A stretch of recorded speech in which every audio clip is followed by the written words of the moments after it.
안녕하세요. 오늘은 달기금 고르는 법에 대한 이야기를 해볼까 합니다. 유행이 참 많이 지나가고 있고 많은 분들이 찾지는 않지만 꾸준하게 사랑을 받고 있는 그런 품종이기 때문에 달기 변이종 금에 관심이 많은 분들한테 조금은 도움이 될 것 같다라는 생각이 들어 오늘 영상을 찍게 되었습니다. 지금 맵이나 금을 잘 보시면 아시겠지만 가장자리 같은 경우는 금이 잘 들어가고 핑크빛 색상이 참 아름답게 보여지지만 이 생장점을 보시면 아시겠지만 올금이 아주 강하게 나오고 있습니다. 그 옆에 있는 작은 자구, 방울복랑금입니다. 방울복랑금 또한 이 가장자리 보시면 아시겠지만 녹이 잘 들어가 있고 안쪽에 나오는 금은 올금에 가까운 금이 나오고 있습니다. 그 옆에 있는 방울복랑금 2를 잘 보시면 아시겠지만 녹이 적절하게 들어가 있는 모습을 확인할 수 있습니다. 뒤에 있는 라울금을 잘 보시면 아시겠지만 라울금 또한 이 첫 번째와 두 번째 보이는 이 줄기는 금이 적절하게 잘 들어가 있는 모습이지만 그 안쪽에 보시면 아시겠지만 올금으로 나오고 있는 그런 모습을 보고 있습니다. 세 번째로 보이는 지금 방울복랑금 대품 또한 격가지로 보이는 부분은 녹금이 잘 들어가고 있지만 떨어진 잎에서 나오고 있는 잎 중간중간 부분은 올금으로 이렇게 나오고 있는 모습을 확인할 수 있고요. 이렇게 무지성 금에서도 올금으로 이렇게 변해 있는 모습을 볼 수 있습니다. 지금 무지성 금에서 이렇게 올금들이 많이 나오는데 그렇기 때문에 좋은 방울복랑금을 구하기 위해서는 처음부터 금으로 태어난 그런 품종을 구입하는 게 오히려 좋다라는 말씀을 먼저 드리고 싶습니다. 지금 영상에 보이는 금 같은 경우는 작년 여름에 더위를 견디지 못하고 많이 떨어진 모습인데요. 지금 그래도 이 녹이 잘 들어간 상태로 회복을 하고 있는 모습입니다. 그러나 이 윗부분 같은 경우는 올금이 들어가 있기 때문에 아무래도 중간 부분을 잘라서 새로운 자구를 만들어내는 게 더 좋을 것 같다는 생각을 우선 해봅니다. 이 뒤에 쪽에 보이는 무지성 금 같은 경우도 한쪽 부분은 올금이 들어가고 격가지 부분에는 녹이 적절하게 들어가 있는 모습을 볼 수 있습니다. 뒤에 원종복랑금 같은 경우도 녹이 잘 들어가 있는 부분과 올금이 들어가 있는 부분이 있습니다.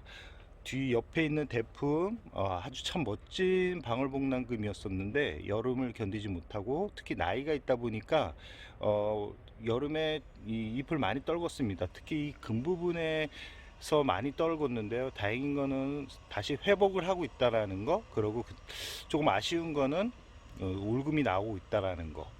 이렇게 금 품종을 여러 개를 보여드렸는데 오늘 왜 이렇게 금 품종을 여러 개 이렇게 돌아가면서 보여드리냐면 이 올금 부분 때문에 그럽니다. 전체가 이 노란빛을 보이면서 이렇게 태어나고 있는 올금 부분 같은 경우는 단풍이 들면 참 멋지고 예쁩니다. 그러나 이 올금 부분은 혼자서는 살 수가 없습니다. 이렇게 올금으로 태어난 가지를 잘라서 새뿌리를 내려서 심어주면 이 올금으로 태어난 그런 자구들 같은 경우는 거의 죽을 가능성이 높다라고 보시면 됩니다. 그렇기 때문에 달기 금을 고를 때는 이렇게 녹이 적절하게 들어간 그런 금을 고르셔야지만 오래 키울 수가 있습니다.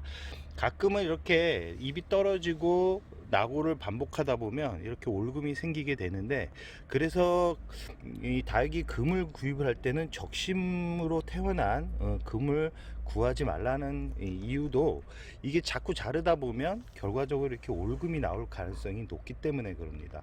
이 적심을 많이 한 달기들 같은 경우는 올금이 많이 나오게 되어 있고요. 그렇게 안 나온다 그래도 자연스럽게 잎을 떨구면서 이 줄기 부분에서 이 자구가 나오면서 올금으로 태어날 확률이 아주 높습니다.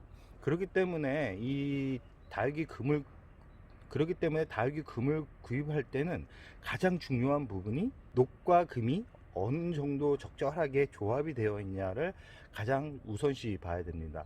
지금 이 무지성 금 같은 경우도 잘 보시면 아시겠지만 이 가장자리부터는 녹이 잘 들어가 있는데 이 안쪽으로 보시면 아시겠지만 금이 강합니다. 이렇게 금이 강한 품종들 같은 경우는 나중에 성장을 해도 이 떨굴 확률이 높습니다. 이 잎이 말라가면서 떨어질 확률이 높고 가지 부분이 이 고사될 가능성이 높습니다. 그렇기 때문에 항상 이 올금 부분을 키울 때는 신경을 많이 써서 키워야 되는데요.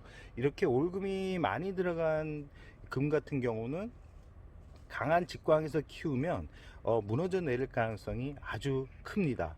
특히 아까 보여드렸던 매비나 금이나 나올금 같은 경우는 더 그 확률이 아주 높아지는데요. 지금 보이는 라울금 같은 경우는 이 안쪽 이 올금 같은 경우는 거의 여름에 잎이 다 떨어질 가능성이 높습니다. 다행인 거는 또 회복하고 떨어지고 이 반복적으로 이렇게 진행이 되는데, 이렇게 진행이 되다 보면 결국은 줄기가 죽을 가능성이 높습니다. 그렇기 때문에 항상 제가 금을 고를 때는 이 녹이 적절하게 들어간 금을 구하려고 노력을 하는데, 녹이 적절하게 들어간 금은 생각보다 가격대가 아주 높다라는 말씀을 드리고 싶습니다. 이렇게 지금 미네랄 금 같은 경우도 이쪽에는 녹이 적절하게 들어가서 금을 예쁘게 만들어 주는데, 이렇게 올금이 들어간 금 같은 경우는 예쁘긴 합니다. 예쁘긴 한데 이런 올금은 추후에 무너져 내릴 가능성이 아주 농후합니다. 그렇기 때문에 다육이 금을 고를 때는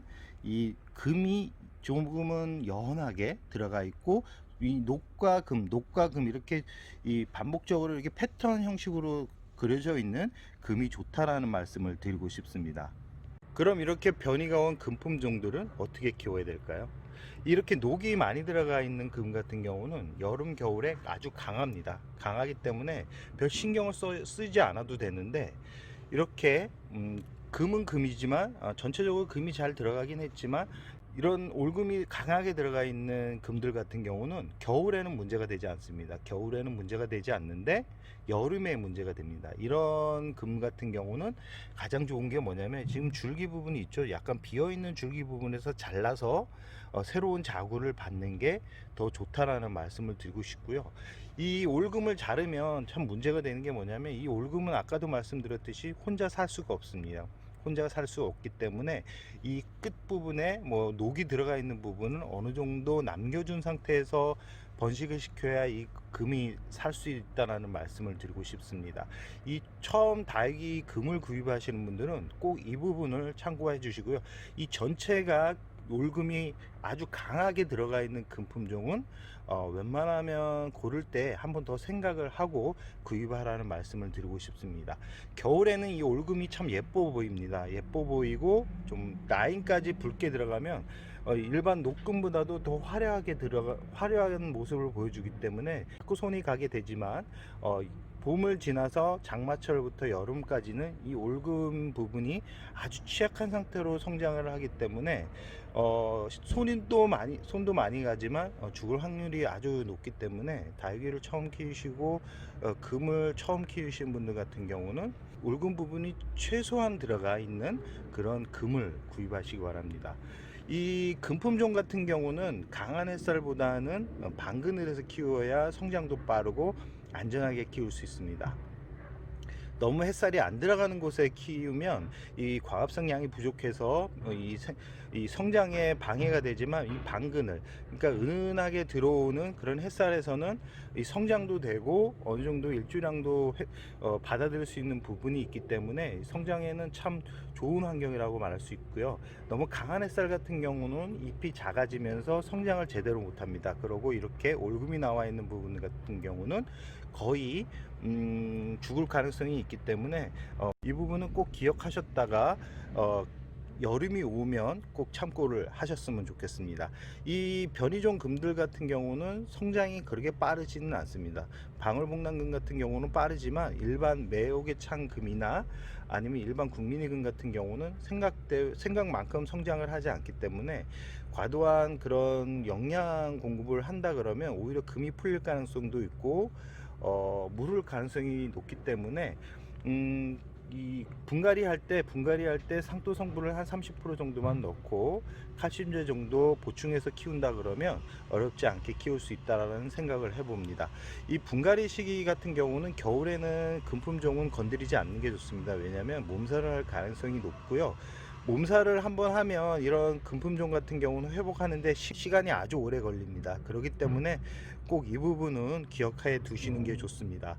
분갈이는 봄, 가을 두 계절에 하는 게 좋고요. 분갈이를 할 때는 한 1년을 넘은 그런 금들 같은 경우는 뿌리를 다 쳐서 새 뿌리를 내리는 게 좋지만, 그 이하의 금품종 분갈이 할 때는 뿌리를 많이 건들면 몸살을 할 가능성이 있기 때문에 죽은 뿌리만 제거를 하고 분갈이를 해주는 게 좋습니다. 겨울철 물을 줄 때는 잎을 만졌을 때 말랑말랑 거렸을 때 물을 주는 게 좋고요. 단단했을 때 물을 주면 오히려 과습으로 떠나보낼 수 있기 때문에 이 부분을 꼭 참고하셨다가 물주기 및 분갈이 할 때 참고를 하시기 바랍니다. 끝으로 이 금품종을 고를 때는 올금이 이렇게 강하게 들어간 금보다는 이렇게 적절하게 녹이 들어가 있는 그런 금을 구입하는 게 좋다라는 말씀을 드리면서 오늘의 영상을 여기서 마무리할까 합니다.